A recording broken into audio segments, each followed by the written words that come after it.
c'est fou, si c'est fou. Non, compter dans votre côté. Parce que la zone est pas question de côté ça. Les gens question de piège.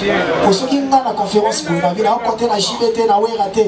Bango est blessé, Bango. Peut-être maintenant soutenir la CC, va soutenir Mati. Non, concernant là, c'est une décision. Il y a une question de la ma réponse est revenue au blessé même. Si je réponds mal, et revenue au blessé, papa chéri, te viens là-bas de la forêt. Après, ça, il faut. Même ma famille, on va mais pour prendre la décision de faire mon concert au stade de Martyr, c'était une décision personnelle. Mon concert, c'est moi l'affiche. Pour preuve. Ah, au monde est long, il y a mon tout, au monde est limité. Si c'est fou, si c'est fou.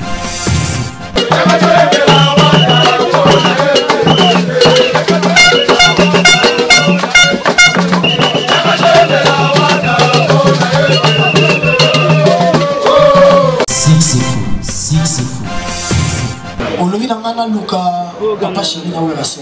Papa chéri dans un orchestre. Werason dans un orchestre. Pas dans un orchestre. Concert où tu as mis ça, dans un orchestre. Ce qu'il faut avec papa chéri, tu l'as bien à Werason. Il faut avec un bon pour un concert. Il faut avec un bon pour un bien déjà depuis Kalakala. Dans la banque déjà depuis Kalakala. Concert dans la mais le roi de la forêt m'avait dit une chose avant la machine. Au Lingaki qu'on relevait le défi. Tu l'as fait avec tes albums, tu l'as fait avec tes concerts. Aujourd'hui tu es au stade de Martyr, bats-toi. Quand Papo a beau artistiquement, la émission Bunda. C'est pas parce qu'il y a un boy côté là, ou parce qu'il y a un boy qui aide. Non, peut-être parce qu'à ce moment-là que tu es capable de faire quelque chose et que les autres vont prendre juste conscience. Si c'est fou, si c'est fou. Si c'est fou, si c'est fou. Awa, tozali justement la conférence de presse. Il y a héritier Watana, Blendegar, Nazolo Balabinoke. Awa, ne place ma cam, c'est-à-dire la population, il y a conférence de presse, et ça, il y a héritier Watanabe. Plein de journalistes à craquer, des journalistes de la télévision congolaise, des journalistes même, il y a Internet de plein et à craquer. Merci à vous, Junior Leven Motopamba, bienvenue Vangassé, le Vénamoko, Miguel Sasson, donc Motoa Yambo, Penatalara, Yogana, c'était Castro-Voidi, mon vieux, Simbi quoi, ou pas aussi à celui qu'on appelle Dodo Lucéfico, Talara, il y a un coup de chapeau, quoi, Beryl Pouloulou, Massalamatu, Obolanga de Londres, pourquoi pas aussi, na Kinshasa, donc on a Kinshasa, mon vieux Simonikanda, Tsunga, donc depuis SK de Paris, n'a pas senti vraiment un code moral, Diologue Freddy, le seul minga code moral et Simba, il y a trop quoi. Donc le col à l'issue sur le Poutouville, donc mon vieux encore, Poutouville, pas mouqué, Talara, yo, Boisvena, beaucoup de chapeau là-haut. N'a pas senti aussi sous la pignon Sobolinaka, Herman, pourquoi pas aussi, Atresimanitou, Frésimanitou, Gilles voit ma couleur, il y a Piris Pembe, papa na Iverson. C'est-à-dire que je vous signale, Awa, Nanongi, place Marambango, Bandi, la conférence de presse, il y a héritier Watanabe. Tout le monde a une image, tout le monde a fait interview à l'Ipanda, et c'est passé. Merci à nous, Bolinaka Herman, tous à toujours, à nous, à continuer. Si c'est fou, si c'est fou.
faut du temps. J'aimerais quand même donner la parole à l'artiste, peut-être un mot à tous les consoeurs et confrères avant de commencer. Déjà, bonjour à toutes et à tous. C'est un grand plaisir de vous voir si nombreux. Je ne m'attendais pas que ce soit comme ça, mais voilà. C'est déjà comme ça, donc je suis très heureux. Merci à vous, pas seulement parce qu'on est aujourd'hui ici à Bandal chez Pigeon Vert. Merci parce que vous avez commencé cette histoire avec moi. Lentement mais sûrement, je savais que ça allait aboutir à un très bon résultat. On a commencé par une grande campagne. Puis, nous on était partis, vous êtes restés pour travailler sur l'événement. Et il y a eu cette histoire du carnaval motorisé. Vous étiez là, vous nous avez accompagnés, vous nous avez soutenus. C'est bon. Et aujourd'hui vous êtes encore là. Je pense que les dimanches, vous serez encore là. Vraiment de tout cœur, j'ai tenu à vous dire merci. Et j'espère qu'après les concerts, on va continuer encore à travailler ensemble. Parce que la musique sans la presse, je ne sais pas comment est-ce que ça peut arriver aux consommateurs. Donc merci d'être là et merci à tous ceux qui m'accompagnent sur ce plateau. Et merci aux producteurs, merci aux organisateurs. L'un des producteurs n'est pas ici parce qu'il n'a pas eu l'autorisation de venir à Kin. Parce qu'on a deux producteurs. On a commencé l'histoire avec deux producteurs. On a Apocalypse Bella, sénateur des États-Unis, BM Music des États-Unis. Lui n'est pas avec nous. Gloire à Dieu, Paolo Tudilou, qui a fait plus de 3 déplacements. Il est avec nous. Aujourd'hui, sénateur de l'Angola. Il est avec nous. Et Fanfan qui représente le comité d'organisation. Et merci à Papi Mouma qui représente toute la presse, qui est votre frère et ami. Et merci à Pigeon Vert. Donc voilà, merci. Voilà, un grand merci. Alors j'aimerais bien que nous puissions parler le même langage. Alors j'aimerais juste qu'on s'entende. Je vais faire ce que vous allez demander, nous allons tous nous entendre. Nous sommes tellement nombreux que je sais, tout un chacun parmi nous voudrait bien avoir la parole pour poser une question. Alors je voulais quand même vous demander, on va partir sur base d'une seule question. On part sur la base d'une seule question pour aider que Moutounioso a posé question. Parce que ceux qui ont 2-3 questions, alors ceux qui pensent que tout qui est la base des 2 questions, ça dépend. J'aimerais quand même qu'on... Pardon? Une seule question. D'accord. Alors, comme je l'ai dit, on va donner l'opportunité à tout le monde de poser la question. Ainsi dit, on va commencer. L'artiste est là. Kaki Akewa. Fanfan, le micro, voilà. Il y a un micro. Vous vous présentez, vous donnez l'organe juste, et puis... Donc au moment où tout le monde a été là. Oui, oui. Ah, ok. Tu m'as présenté déjà. Je suis Kaki Akewa de Radio Kaki. Je présente aussi mon média pour CD. Alors, à Héritier Watanabe, félicitations pour avoir choisi la date du 25 décembre pour te produire au Stade des Martyrs. Je me rappelle de ta première apparition à la télévision nationale. Tu avais chanté la chanson Est-ce que de Papa Wemba et tu étais avec JB Piana. Et la question, est-ce que tu pourras chanter encore cette chanson au Stade des Martyrs pour émerveiller ton public, parce que ça faisait partie de ta carrière au début, et puis à la fin de la carrière de Papa Wemba, c'est la seule chanson que Papa Wemba avait exécutée, la toute dernière chanson avant sa mort. C'est comme si c'était un héritage de la voix de Papa Wemba à Héritier Watanabe. Et la petite question qui vient, pourquoi seulement avoir choisi Bandalungwa? Pourquoi ne pas choisir une question bien. Merci. Merci. On va.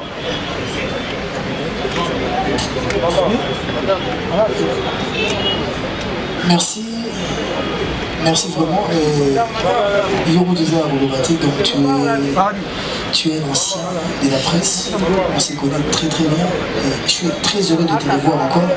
Et vous-même peut-être au Déjà pour commencer, la chanson de Papa Wemba, parce que avant, quand moi j'ai commencé la musique, j'ai interprété Papa Wemba. Et il y a eu un moment quand je suis arrivé dans William Music à Maison Mère, le phénomène de la sonne m'a demandé de travailler d'autres musiciens parce que ma voix, selon lui, n'était pas trop puissante.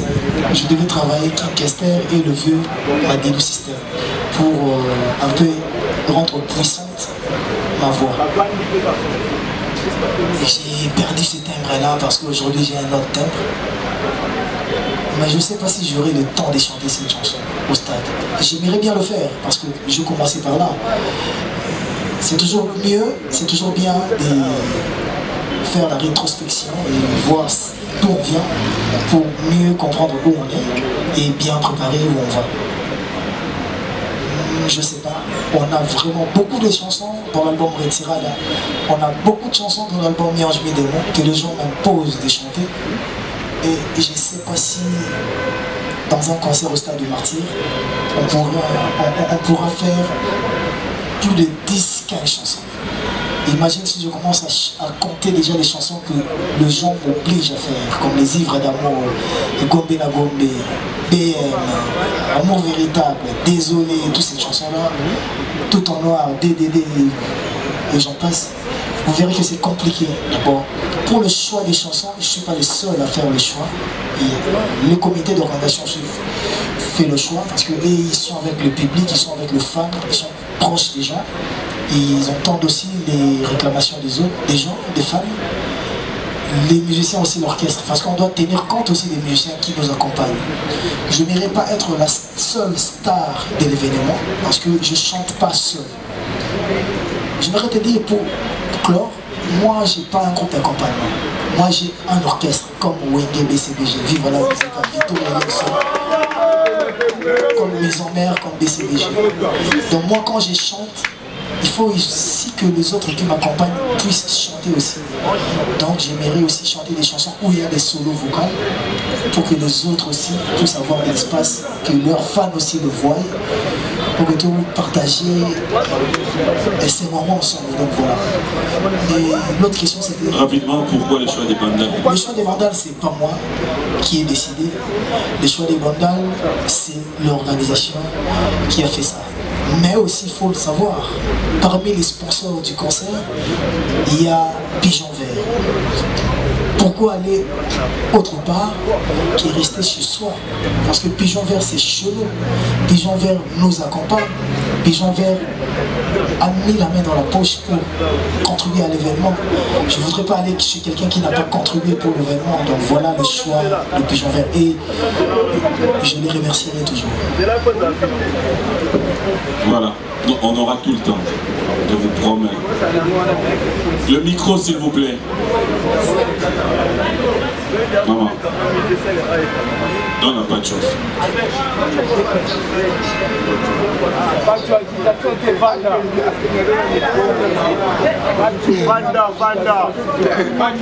Je donne l'occasion au caméraman, s'il te plaît. Voilà, merci. Alors, Riti Watanabe, la polka, bonsoir. Bonsoir. Alors, au ici devant nous, la presse, Baouti, de partout, mais j'ai constaté une chose, d'être respecté ma mort. Ton coup de Tchalamana, ton coup de Beberkis, une minute de silence, ton monde y a qu'on a respect ma mort. Ma question est celle-ci, Eritrea Watanabe, la polka, Motonatembe, on se préparer à conséquence pour affronter le 25 décembre. Parce que, Osaka, on a 2 albums. Osaka a 4 ans de carrière à la team de Wata. Est-ce que vous avez la force pour vous aller dans ma camp pour vous retourner ce stade? La première des choses, troisième des choses, S'il te plaît. Toyokanaki bien au début, on va poser deux questions, tout moko. Tout ce qui s'arrête d'abord. Et je m'excuse, mon cher confrère, vous comprenez, je très sérieux. Excellence, monsieur l'ambassadeur, héritier Watanabe, nous sommes à stade. Jusqu'à maintenant, avant de m'habiller, ils allaient chaud, ils allaient vraiment faibles. Dans ce cas-là, il y a un foule à lobby. Peut-être que chef coutumier, tout solo. Mais, tout ce qui est biso mokoto banana ko somba ticket na kati ya total ya ipen na masanga mbila ezati Watanabe Sukola Denga de la forêt Denga papa chéri papa Samaka. Merci. Voilà, cousin. Déjà, tout bandana, démo bandana. Oui, puis qu'il y a un titre vendu à événement et à conférence de presse. Et oui, il y a un titre vendu même à carnaval. Carnaval des événements. Événement et à concert à Stade Martin. Donc, bisous la tête, la chose, on va tout vendu ou dévancer bisous. Peut-être une des silences, on a trouvé mon capot à maman, tu vas voir la tête. Pour ne pas Verkis, pour ne pas mort, on a bisous. Pour le coup, on a Est, etc. Et vous allez on a concert. Ah oui, ça, juste une conférence de presse. Au tout solo là, donc question de répondre après tous les cas. Mais ma camarade tout ça là on a événement. Bateau on bien négligé bangona et bazar bateau va payer ça sens de ma carrière là dessus parce que Toyoka bango podriem. Bazar bateau nene makasi et na bateau tout na tangi on a les deux artistes voilà. Bango tout na zata la calibre ya morte. Bango tout bazar plus grand que moi. Donc on a négligé bango. Voilà, et c'était pas vraiment yondé. Ou même dans la terre on a qui est négligé bango et surtout qui va vivant et souhaiter bazar qui donc un respect au monde voilà et je suis désolé je pensais pas que c'était important tout ça là on avait bien qu'il était important tout ça là dans la stade où il y a plus de 80 000 personnes ça allait vraiment les honorer donc voilà merci pour parler des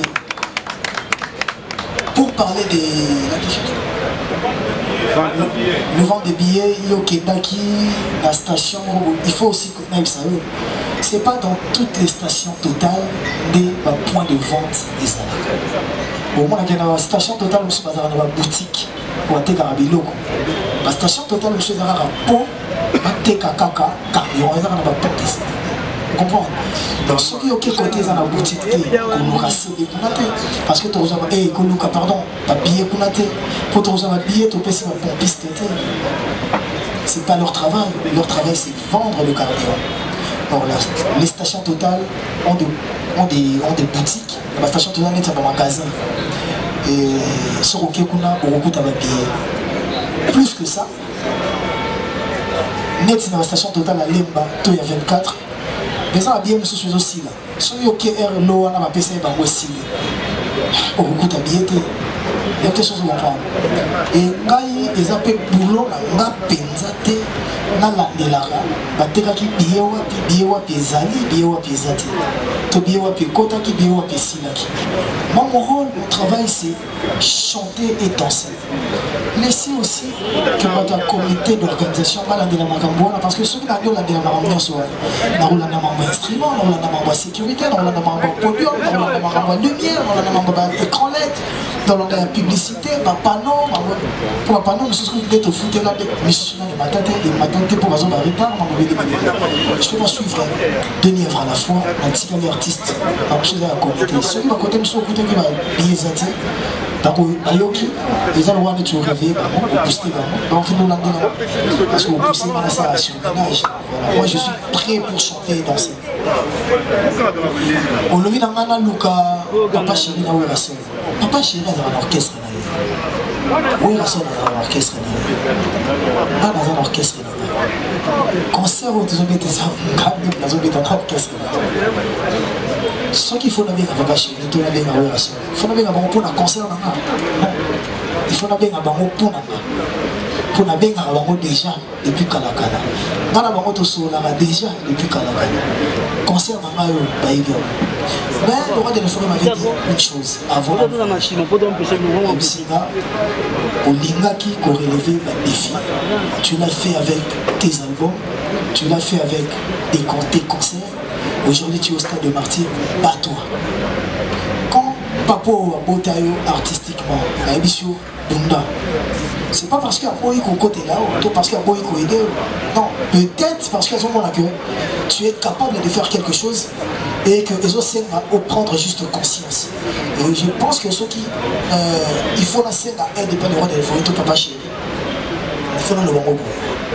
Ou je pense pas ceux qui font la scène en il faut la bête dans le toujours bosser pour tout ça, le concert bien, concert et vous allez très très bien. Voilà, ce moment qui a terrain ça au débat. Le pas bateau va c'est terrain on a pas baby c'est terrain. Comme ça on se retrouver bazo yemba bazo bi dans la stade. Ils sont tous travailler pour tous les gars. Ça va? Merci beaucoup. On va équilibrer, on va prendre une dame. Toritoni, Gisèle Fouilly. Enfant. Une question s'il vous plaît. Vraiment. D'accord. C'est Gisèle Fouilly, Pénapitra, pour la RTVS 1, paparazzi. Héritier, je suis fière de toi et contente de te retrouver aujourd'hui dans la circonstance. J'ai une question de curiosité.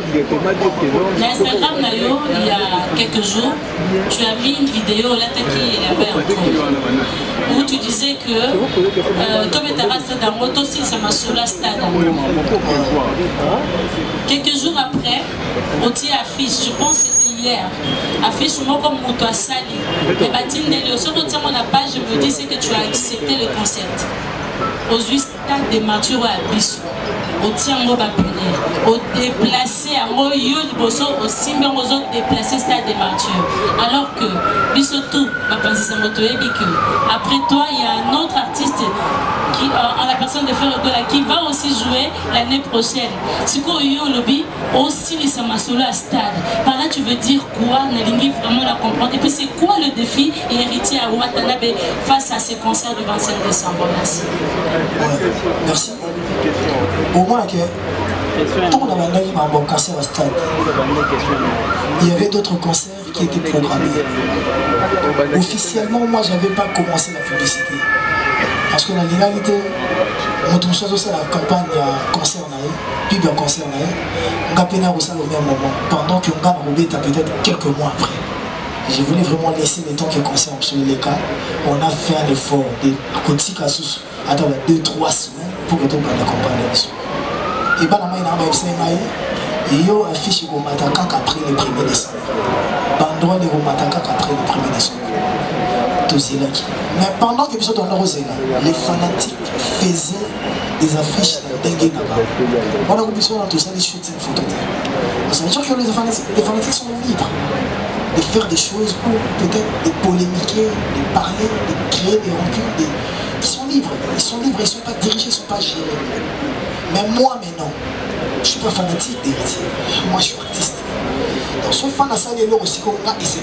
Parce qu'on a une boule, on a des stades, on a des pour on a une boule qui est trop timide, on a une chose à la samba, pour le roi de la forêt, on a un stade de Bélier, on a un cadeau là, il y a un cadeau anniversaire à Noël. Trop timide, on a un petit champ, on a un champ, on a un terrain, on a un terrain bécatef, trop timide, on a tout ça, on a un pétard, on a un autre côté comme là, à Robéta. Mais quand on dit que toi aussi ça m'a sur la stade. Maman, moi je vends le pain. Pourquoi tu veux que je fasse la publicité des sardines? Je vends le pain. Pourquoi on me laisse la publicité à spaghetti? Pourquoi on se route à la farine? Non. Moi je vends héritier. Chacun doit se vendre. Et maintenant je reste aussi conscient que le stade des martyrs n'a pas été construit pour moi seul. Et là, le stade des martyrs, il y a ma Congolais.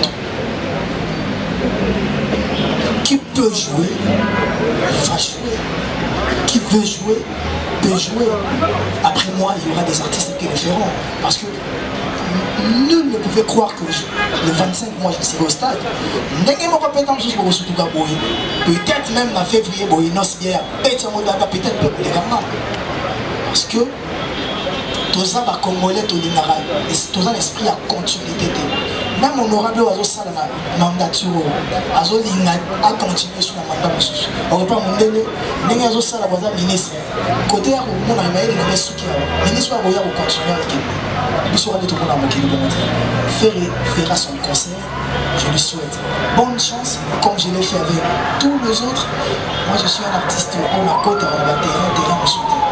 Ma pauvre, on a bêta. Il faut la bêta. tant que la bête, tu comprends? Donc voilà, tant que on a héritier et non pour créer ma camp. Tout le monde peut sauver ta stade, ta stade. Mais aussi il faut se le dire, pour que ta stade est facilité. Tant qu'on a annoncé qu'on a cancer, on peut. Mais on a la stade de l'eau, on a annoncé là, on a annoncé qu'on a démordi. Les stades, ils ont aussi dans le budget, si je ne me trompe pas, il y a un budget de 500 000 $, 400 000 $, 500 000 $. Donc ce qu'on fait de l'eau est à stade, parce que sponsor ça il faut couvrir. Producteur va autant non, la publicité. Donc on comprend que ils ont des canaux. Avant de parler des autres, on parle de nous. Et pour aussi éviter les polémiques inutiles. Voilà, merci. Le défi pour ce concert, bien chanter, bien danser, faire un très bon spectacle. Même dans le carnaval, la tendance est vraiment héritier tout autre stade oyemba. Oyemba à niveau tout autre niveau Corée. C'est à niveau imagine que mon propre frère, la major orchestre qui est dans l'Afrique. Vous savez ce que ça m'a coûté? C'est des yeux de la tête. Et après, l'image de la mission, c'est la bande de ma famille, la bande de ma problème, la plus concentrée. Et je pense qu'ils sont prêts à le faire. Et le plus grand défi, c'est la sécurité. Tout est OK. Voilà, Jonathan. Merci. Jonathan Minari, Digital Pivot. Bonjour héritier. Salut, bravo pour ce challenge. Mais tout comme moi, tu sais que Franco Lambo Makati, qui est l'écrivain de la société congolaise, Pascal Rochon Taboulay, n'ont pas quand même forcément besoin de jouer au Stade de Martyrs parce qu'il n'y en avait pas. Et depuis la création du Stade de Martyrs, c'est qu'aujourd'hui, pour inscrire son nom dans le panthéon de grands musiciens congolais, il faut forcément faire les Stades de Martyrs. Tu as accepté de relever ces défis dont plusieurs aînés n'ont même pas le courage de les faire. Ça, pour ça, on t'applaudit. Loin de toute attente, par la plus grande stupéfaction de plusieurs qui ont pris part au concert du retour du clan Wenge Musique 4x4, on a vu héritier se faire confier par ses aînés. Et ça te donnera d'ailleurs ce nom que tu portes aujourd'hui, le dernier fils du clan Wenge. Est-ce que ça sera aussi item pour héritier Watanabe? On sera très heureux de prendre part au Stade de Martyrs, d'avoir un Jimé Piana, d'avoir un Blaise Boula, d'avoir un Weranson et tant d'autres du clan Wenge sur la scène avec héritier, tout comme ils l'ont fait pour tout. Merci. Ouais, merci Jonathan, merci frère. Et après, je ne verrai pas aussi beaucoup parler parce qu'on n'a pas beaucoup de temps. Mais s'il faut juste rentrer sur le concert de Wenge Musique à la maison, Wenge Musique à 4x4 de BCDG. Ils avaient nulle part dit que héritier ne prendra pas. C'était une surprise. Laissez-nous la primaire et dire en live le jour J qu'est-ce que ça sera. Donc on ne veut pas tout dévoiler. Je ne sais pas si c'est seront là. Après il faut voir aussi leur agenda. Je ne sais pas si c'est seront là ou si seront pas là. Mais jusque là je ne suis pas mieux placé à dire qui sera là, qui ne sera pas là. Mais pour être clair, dans mes calculs il y avait Inospi, mais il va manger avec les orphelins à Goma. Vous verrez que peut-être tu veux avoir quelqu'un, mais cette personne-là aussi est star. Cette personne-là aussi est occupée. Cette personne-là aussi a son agenda. Et c'est pas facile d'avoir tous les gens que je veux avoir. C'est pas facile pour moi. Mais Inch'Allah, comme on dit, vous allez voir ce qui sera, ce qui se passera. Isaac Maï, merci beaucoup. La Boulga, très heureux qu'on partage ces moments ensemble, que tout soit quand même ici au Zanabo. Sinon, j'aimerais poser une question aux producteurs, aux organisateurs. Parce que c'est vrai que les stades des martyrs, ce n'est pas une mince affaire comme tu venais de le dire tout à l'heure. Quelle est la capacité des instruments que nous aurons ces jours-là dans les stades des martyrs? Parce que ceux qui héritent à Zanabo, ça y est, il faut que ce son il y a bien, il faut que ce musique il y a bien. Oh, bah tu vas aussi payer l'anambo. Est-ce que Colonna, pourquoi c'est les capacités de l'instrument, oh, mais les bisous dans le stade, oh, il faut convaincre le bateau, capacité à lumière, mais les bisous dans le stade, oh, il faut convaincre le bateau. Et puis, il y a ça. Hier, je vois Koui, trace, pigeon vert et consort. Héritier, pour la nini, sponsor et belé balandi au Ténasima, pour un si grand événement, où il y a une date, et les 25, pour dans tout le monde attend sur la société et la communication, pour dans tout le monde, la société, les soucis, on dirait, tu vas accompagner au Ténasima. Merci beaucoup.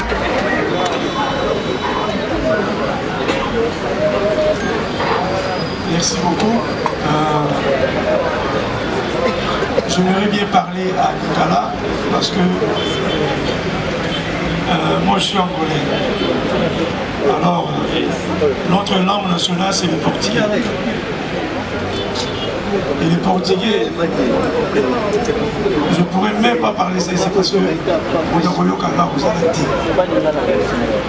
c'est la mieux là, le balade. Et il a dit que Mili va retourner la question, mais pourquoi producteur alors bien Zali angolais à Rolombalingala? Province ya Oyo na Botamana Angola, et sa province Oyo Zali et Kangamina, République démocratique du Congo. Et un des mondes à l'Est, la côté Congo va le Swahili, la côté Pémoussous va le Swahili. Il y a beaucoup de meilleure compréhension. On préfère que le Lingala. Mais Lingala, vous comprenez. Isaac Maï, vous posez une question sur la capacité d'un instrument de tir dans le stade de martyrs. Et d'abord, le projet dans le stade de martyrs pour l'artiste héritier Watanabe, tu vas dire qu'on a loin là. Tu vas dire qu'on a la chambre parce que Batebele ba okanisa neti héritier wa Canada parce qu'il était au bétal système. Donc on a bien ça qui est en Angola pour mettre double Atlantique. La tournée au petit sport double Atlantique. L'Europe kuna ils allaient qui olympique. Ba robeta malheureusement. Oui les Kanaki mais to pesika ka merci na Nzambe. Siko robeta suni. L'Europe robeta sika mo to robeta susu nini. Artiste a dit que les nabeta stade de martyrs. C'est le début de l'année. La Bissoko Beta Stade Martyrs, on a accompagné dans le Ghana pour dire qu'on a événement. Mais il y a un Stade Martyrs. Musicien, il pose à côté de la Stade Martyrs, c'est héritier. On est étrange, mais c'est la vérité. Première fois, on a le Stade Martyrs, il y a 2 semaines passées. Là, on a la visite. Dans la côte nationale des martyrs, voilà, sans vous mentir, la monnaie mouké. La monnaie mouké. La monnaie mouké, pourquoi? Peut-être que au monde a côté 80 000 personnes, tout comme ça. La monnaie mouké, dans le sens, il y a organisation de ça. Côté déjà, instrument, vous savez qui visite à la Congo démocratique, il a remarqué que la Congo va instrumer Zalité. La Congo va instrumer Zali. Mais tout le monde qui est instrument Moroboé, eux au Kende, la rumba congolaise. L'instrument, eux, ils appellent là, boum, boum, boum. Alors, tu préférais qui qu'on soit brésilien? Mais c'est la vérité. Et là, on va Angolais, il y a ça, il y a des polémiques, il y a ça. Côté instrument, nous sommes brésiliens, instrument et outil Libanda, il y a qui en Angola. La minute Oyo, ils ont un zéla et qu'on y a pour Kota à Kinshasa. Il y a un publié un côté, tout là, ça camion, il y a un côté à la frontière, tout comme ça. Capacité d'instrument, nous avons plus ou moins 500 000 kW d'instruments autour de la Katia, stade des martyrs. Musique. Ingénieur de son Ango, Oya Kosala, son héritier Watanabe, c'est un Brésilien. C'est pas la première fois que la son héritier Watanabe qui vient de tout là. Pourquoi parce que ingénieur de son à la Congo démocratique, heureusement je suis à Libanda. C'est qui choisit un producteur, c'est qui choisit un artiste. Parce que déjà la bête c'est moi mingi na Angola. Ingénieur Oyo à la son en Angola. On a préféré qu'il y ait un mémoire à la Congo démocratique. Pour l'échange culturel. Côté lumière, tolingaki tosala cohésion culturelle na makambo etali organisation na biso tozwi ingénieur ya lumière ya Congo démocratique mais ezalaki mpe choix na ngai ezalaki choix artiste ete parce que nazwaki temps ya kotambola nakendaki bamaison tu ya lumière ya Kinshasa bamaison tu ya lumière ya son ya Kinshasa na bamaison tu ya podium côté lumière tokotravaille na Manon combo d'entreprise Sonolight. Alors, côté podium Pélengabe Yangola. On avait dit non d'abord la Kinshasa, la podium les la Kinshasa. Nous préférons travailler na Kenji Sono. Donc on a que la référence aussi côté organisation et ça ma référence Mogo Oyo Bino Boyebi a on a qu'à marcher la biso.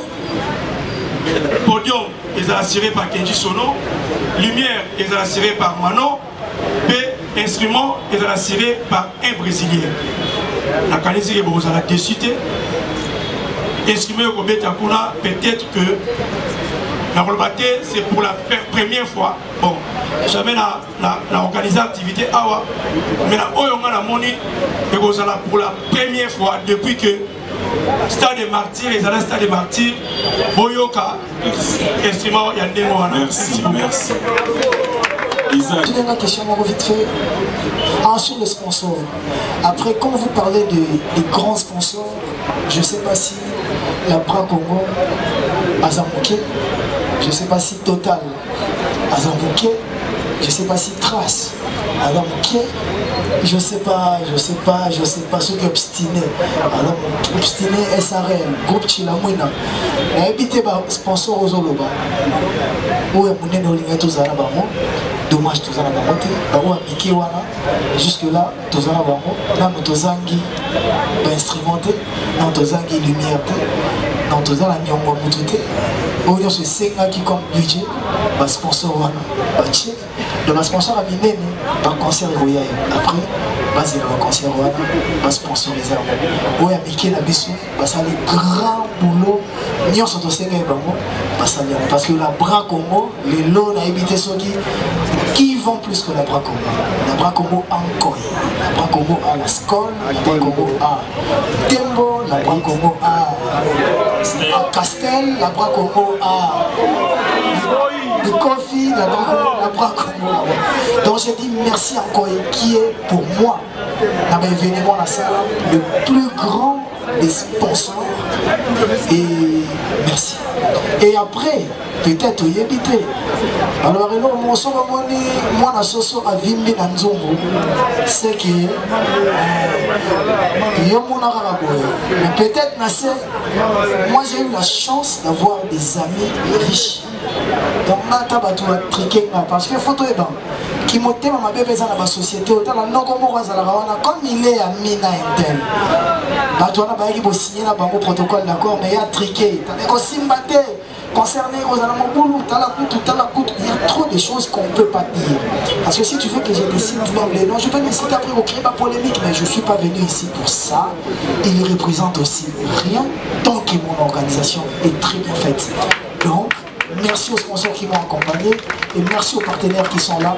Merci à l'organisation et aux producteurs. Moi, il me suffit. Un tien vaut mieux que deux tueurs. Merci. Le micro, Charles. Excusez-moi, pardon. Je promets que tout le monde va poser sa question. Oui, il a posé une question pour la Balinga. Merci, PM. Je réponds au nom de Charlène Mouikana pour les comptes de la RTVS 1. Je suis là, l'artiste. Voilà, donc je pose ma question à l'artiste. Héritier Watanabe. Je crois que tout le monde sait jusque-là que l'artiste va se produire c'est 25 décembre au Stade de Martyrs. Alors, ma question est celle-ci. L'artiste, je ne sais pas le terme qu'on peut employer, mais ni les autres là où ils sont là que motiver la population parce que c'est vrai que les conseils sont mais le problème est ça qu'il y a beaucoup de pour que il y a un Stade de Martyrs. C'est là où ça pose problème. Parce que la population va que artiste au bêta. Parce que même billet. Maintenant, Bazana motivation wanate ya koya stade de martyr. Vu que même sous bateau avec avant yo peut-être il y a eu des problèmes, il y a eu des morts. Même si mes parents va contacter la porte pas bibaté, mais de ton côté, ni nous ça là pour que Batouana assurance ni en fait pour que Bal Lomanda bayati na stade de martyr. Donc c'était un peu ça ma réponse qui passe. Merci. Oui, merci. Bonjour. Oui, motivation est yeux pour venir à la conférence de presse. Ils ont même motivation nous avons pour la Royaume. Imagine que ma billet dans la station aussi. Donc ça veut dire que motivation. Ceux qui ont l'année bien. Hier j'étais à une répétition qui tape. Les gens qui achètent des billets jusque là. Pour Tchali Robin Azatena, Christian Champagne, l'invité sur Tchali Aye. Il fallait que Tchali Aye ait une facture et une bourse sur un billet. Jusque là, la majorité des gens qui ont acheté des billets, ils ont 100 billets, 20 billets, 50 billets, 1000 billets. Eric Mandala a acheté 5000 billets sans VIP. Sur le temps, on va tête et naï au matin. Et il y a Maman Salama Babo Bumbo, ils ont acheté des 1000 billets. Il y a le président William du Conseil national de la jeunesse qui a acheté 1000 billets parce que ma société, ils achètent pour leurs travailleurs, pour leurs familles. Sans compter maintenant pour dans la station. Pour comprendre que les gens sont motivés. Concernant les gars qui, s'il y a eu des problèmes, nous sommes photos que c'est un Canadien. Je crois bien que mon tournoi quand était dans le Canada connaît, alors qu'il y a un concert à Goli, mais que ma entre Bongoya, Bongo Salon. Mais mingi des erreurs ici dans la sens. J'ai vécu ça dans mes hommes. Pour remettre un concert à Siwambanda. Bâti instrument, bâti sécurité. Mais quand Ouera part, toute la sécurité part avec Ouera. Na musicien, na fanatique, toute une insécurité. Vous avez dit que il faut en aller, au Kaba, cascade. Moi qui te parle, un jour j'ai failli perdre la vie. Un concert où on s'est retrouvé dans le port, on j'ai un chaos, dans mon belly. Vous avez mon politique personnelle. Mais elle est là dans sa tant qu'événement il faut qu'il y ait une sécurité. Ceux qui sont artistes, leaders, accueillent. Par contre, ils vont profiter de là-bas. Et mingi patron de la société, il y a sécurité, il se comporte en star. Or, il faut qu'il la débat. Il faut battre la débat. Non, on va jouer pour sécuriser bateau. La sécurité, ils sont payés pour l'avant-événement, pendant l'événement et l'après-événement. Donc là, on a eu un podium pour la kende. Si on a bateau, on va mais on va pour canaliser la sortie. Hier, j'ai eu la chance de parler avec Papa Silvano, notre général Kassomo. Il m'a parlé de ça aussi. Et Barossa a effort déjà. La porte, millions sur le stade des martyrs, ils ont ouverte. Et Barossa a fait que nous avons accompagné Batou, à sécuriser Batou pendant les concerts. Parce que papa vieux, monsieur, ça pendant les concerts.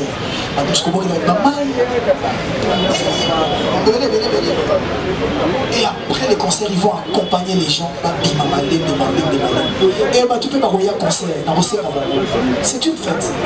Concert, Batou peut pas besoin de Noël. Batou va fêter en famille. Oui, et les orphelins, et les chèques, ils vont fêter avec quelle famille? Leur famille. C'est nous, c'est toi, moi, eux. C'est nous, on va fêter avec eux. Par exemple, on a 2500 on a papier là-bas. Stade, on a fait un kangi porte des gens qui ont été donc, ils ont joué à Noël, ils ont la fête. Ma parent, hier, ils ont l'équipe, de conscientiser Karabato, que va se comporter bien. Parce que ceux qui ont un koufi, Mitchan a tête, c'est pour que c'est la qui n'a pas. Et après, la Bible nous dit attention au batelité, ceux qui prêtent, le grand prêtre, notre Dieu, batelité, notre bateau va se battre là, on va. le protecteur, le gardien par excellence, notre Dieu sera avec nous. Je vous dirais une confidence. Le carnaval, tout ça là qui, le carnaval est salami salami. Zonga n'a pas l'état la carnaval, au moins un nombre de bateaux, après vous comprendre. Mais dans le carnaval, je ne dirais pas qu'il n'y ait pas eu de dégâts, la voiture est boukanaki. Mais il n'y a eu aucun mort. Pourquoi il n'y a aucun mort? Parce que moi, en quittant Djobour, en rentrant ici au Congo, j'avais fait un vœu à mon Dieu. J'ai dit, mon Dieu, je ne vais pas boire pendant le mois de décembre. Je ne ferai rien au mois de décembre. Oui, alors là, vécu dans tous les jours. Et le vie dans tous les jours. Pour, là, c'est sacrifié pendant eux. Je veux que l'événement n'a pas tout au salon. J'étais devant et j'étais sur 24. La voiture est toute année dans la moto. Un ami est venu me dire qu'il y a eu 4 morts. Dans le point de vue, si on a eu ce bateau, on a fait l'accident, dans le tout, on est vivant. Dans le tout, on est en bonne santé. Tout ça, on a une répétition. Donc, parce que ce que ça nous veut dans le pays, il y a des gens qui ont été tout. Merci. Ceux qui ont fait assurance T, les lots, après-midi, on va annuler comme ça. Donc, si on annule la montée, au moment où il va au podium, ça veut dire que le concert est assuré. Donc, là, on a un micro, on a le micro. Merci. Enfant. Bonjour Wata.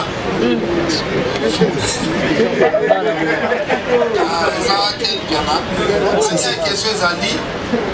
Posez-moi la question Moko, s'il te plaît. T. Moko.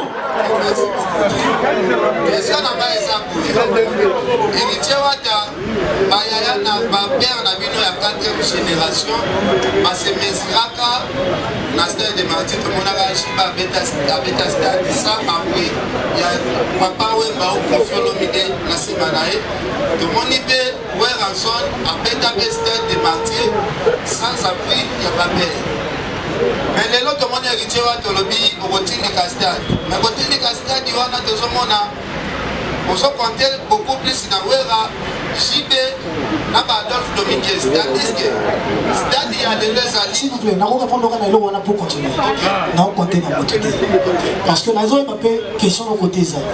Les questions de piège. Pour ceux qui sont dans la conférence, nous allons compter la JBT, la Wera.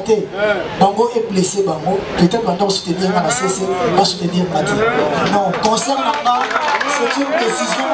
Il y a une question de ma réponse est revenue au blessé même. Si je réponds mal, et revenue au blessé, papa chéri, tu viens de la forêt. Après, ça il faut. Même ma femme est en Rome. Mais pour prendre la décision de faire mon concert au stade de Martyrs, c'était une décision personnelle. Mon concert, c'est moi à l'affiche. Pour preuve, ah, au monde est long, il y a mon tuteur, au monde est limité. Mais cela ne m'empêchera pas et pour rabaisser en rien de mettre en valeur les 2 grandes stars de mon pays, les 2 plus grandes stars selon moi, de mettre en valeur pour appeler ça ma chanson, pour la vendre aux abats. Et continuez, non, assez de fanfantique, ça va. Azali comme la 5e génération, après les 25, comparaison pour Yako Falia ou Chopeta, Falia Zami 7 génération il y avait déjà s'il vous plaît, il est libre de poser sa question en démocratie. Il a fait ça en félicitation parce que aussi bien génération la vie n'a pas besoin de kubanga yopé opposé. Ma stratégie ni héritier Watanabe poursuit pour tomber dans la tiamutambo wana te à comparaison oyo kobanda à partir de 26. Merci frère. Quand il y a quelqu'un qui a posé question, il est vraiment très libre de poser sa question. Et il faut qu'on comprenne à rappeler que Motutu a Kokomo na Makambu ndenge mon abiloti. Quel frère, Yobutu Tokoli côté Moro et Toy Banini. Moi j'ai des compris. J'ai eu à appeler un jour Boutalikas pour lui dire que Nathalie Bino n'analyse la vidéo. Et que mon lobby qui a signé arrêt de mort il y a carrière là-bas parce qu'il a osé que Tchad a sorti un album là-bas le 18. C'était pas moi, c'était le producteur David Monceau. Mais la même victime. La Ebissam Boutalikas, tous en décembre 2020, on se rappellera. Lelo toza lelo, néange mi de mon frère, de moi et toi, Betato et Betate. Na signé arrêt de mort à carrière na moi. Ce qui arrêt de mort, la carrière na moi, il y a mort et mené dans la stade. Vous comprendre que quand on veut bien faire les choses, on le fait. Moi, quand j'ai fait mon concert ou quand j'ai sorti mon album, j'ai visé personne. Ma concert il est mis avant moi. J'ai dit félicitations. Moi quand j'ai fait mon concert, ils ont carapé na défier ma tour bétité. Ils ont pour défier héritier. Na autre héritier. Est-ce que tu es capable de bien faire ou de faire quelque chose? Et dimanche, ce héritier là capable de faire quelque chose. Maintenant la polémique, na qui ça va pas polémiquer qui va pas Lukato yemba bien. Toyemba koleka, tobina bien, tout ça la koleka. Mais moi je suis mal placé, pardon, de polémiquer sur des événements pareils. Mais il y aurait été mieux que l'idéologie, il fallait mettre les stades, ils ont déjà pris parce qu'on est à la dernière semaine. Tous là, et Coca. Même carnaval, on dit bateau de bandor de si carnaval est aussi battu.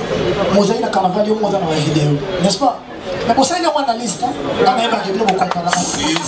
fallait que vous jouiez dans carnaval et tout le tcha-tcha-tcha. Pour ça, il y a une analyse.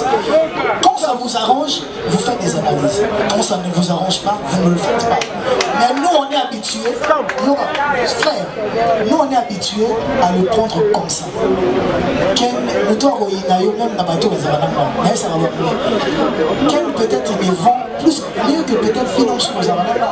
Parce que même dans l'attaque, les autres things, prouver qu'elle. Donc voilà que je me prends pas mal. Frère, l'idéologie nous les a prêts. On va voir après le concert. Rendez-vous les 26.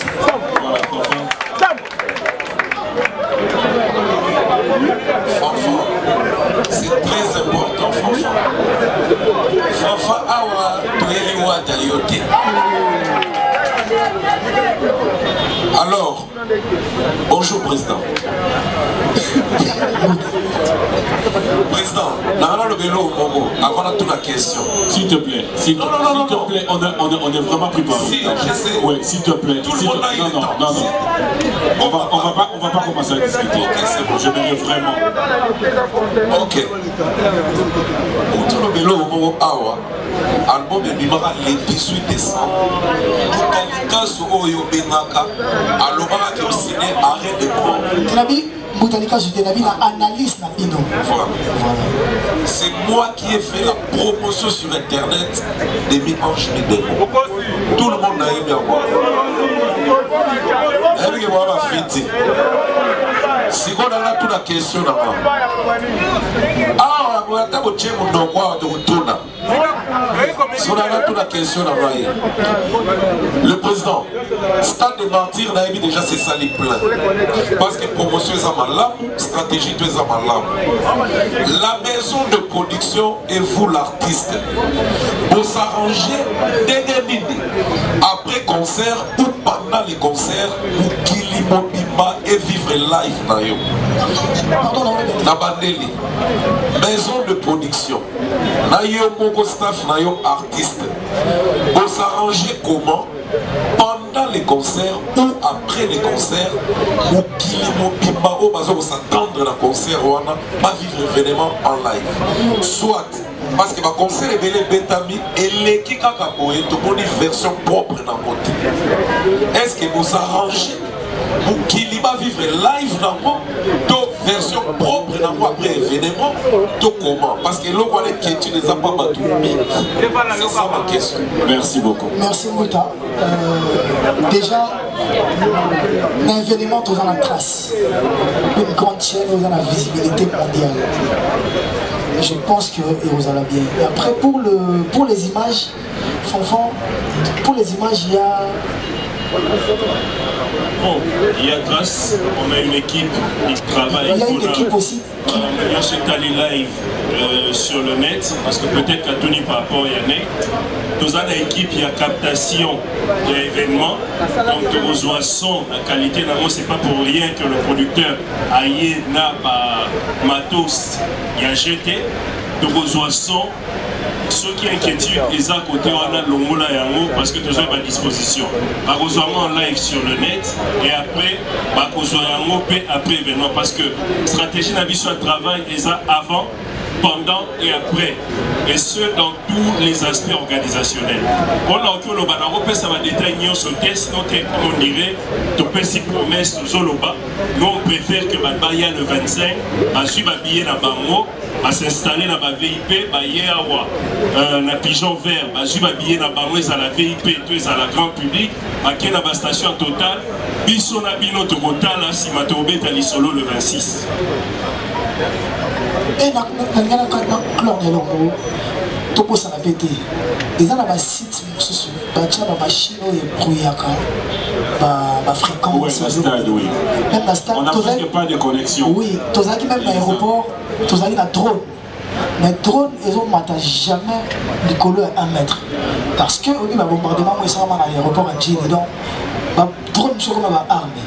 Donc, par contre, il y a un drone militaire. Donc, il y a un stade et il y a un aéroport, la voie du peuple, et il y a un bombe et explosé. Donc, par contre, il faut éviter. Donc, si on voit ça dans live, dans le stade, vous allez compliqué pour l'État pour connexion, ça a raté. Connexion, ça a compliqué. Après, on peut pas faire autrement. Fanfan.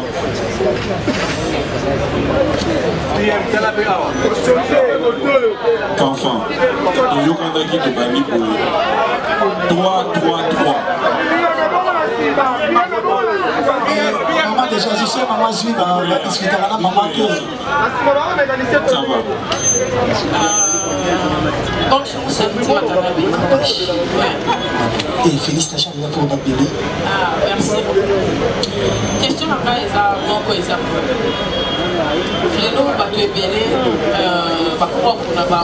S'il vous plaît, pardon. Mais mini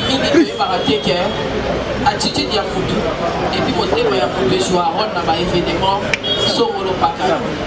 Est-ce que tu as tanabe a éviter ba susu ba autobus stade wala kaka pona motema na ye et non pour la carrière des albums nyonso wana ba kebele ba ya pa nanu pona héritier watanabe yé moko de rasola bien et puis na bato wana nyonso ba osala le promotion oyo ye parce que bato autobus stade wana ezala bato ba ya na orchestre wana ezala bato ba orchestre mususu de ezala kaka et donc il y a bateau nyonso wana baolanda énorme musique qui est héritier donc héritier watanabe mais la personne d'héritier watanabe voilà.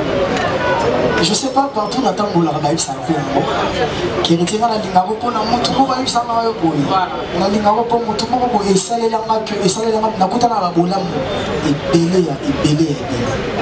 Et je pense que ceux qui font concert dans la vélo, où il y a dimanche aussi, il y a tout le monde va soutenir pour les artistes, pour les motos. Et après, il y a mis le bénin. Ceux qui n'ont pas boyété, ceux qui n'ont pas boyé, ceux qui n'ont pas boyé. Il est déjà presque 19h, Watakati 18h, donc tout ça déjà fatigué et plus ou moins 1h30 minutes, donc tout ça vraiment fatigué. Merci à nous, merci à Bienvenue Vangasele, merci aussi à Miguel Sasson et puis Kassovadi, Massanangaï Dodo Luseviko, pourquoi pas aussi à celui qu'on appelle Junior Leven Moto Pamba Binotu na Labino Fort donc bato nyoso balinga goga. Merci aussi na o balingaka émission na biso peu na chaîne na biso 365 jours Info TV, pourquoi pas aussi na Believe Télévision donc na souhaiter na joyeux anniversaire à vous aussi donc bébé de bébé oyo na lingaka mingi Tracy Manitou. Quant à moi, votre humble serviteur idéal de la presse congolaise. Merci aussi à Alain Okiyote, donc derrière la caméra. Merci à toute l'équipe technique qui nous a tenu compagnie.